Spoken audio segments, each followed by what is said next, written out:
एसवीएस hospital महबूब नगर में 6 अक्टूबर तक 11 अक्टूबर doctor के रेड्डी एचओडी की निगरानी में हड्डियों और जोड़ों के दर्द से मुताल्लिक मुफ्त हेल्थ कैंप का इनेकाद अमल में आ रहा है, जिसमें माहिर डॉक्टर्स मुफ्त तशखीस करेंगे।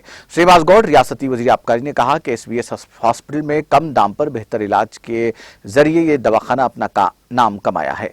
महबूब नगर के सरकारी दवाखाने में ये बेहतर इलाज है। आइंदा शहर महबूब नगर में कोरोना के मौके पर एसवीएस हॉस्पिटल में मरीजों की बेहतर निगहदाश्त की गई और यहां के इंतजामिया की खिदमत को सराहा। डॉक्टर के रेड्डी ने आज प्रेस कॉन्फ्रेंस में तफसीलात बताते हुए कहा कि 12 अक्टूबर को यौम इल्मी ऑर्थराइटिस डे के पेश नज़र 6 अक्टूबर तक 11 अक्टूबर मुफ्त कैंप रहेगा, जिसमें एक्सरे मुफ्त रहेगा और ऑपरेशन सर्जरी के लिए 25% रियायत रहेगी और 12 अक्टूबर को पैदल रैली रहेगी, जिसमें वजीर श्रीनिवास गौड़, जिला कलेक्टर और जिला एसपी भी रैली में हिस्सा लेंगे। इस मौके पर के रेड्डी, रवि कुमार, चेयरमैन जेपीएनसी कॉलेज और दीगर मौजूद थे।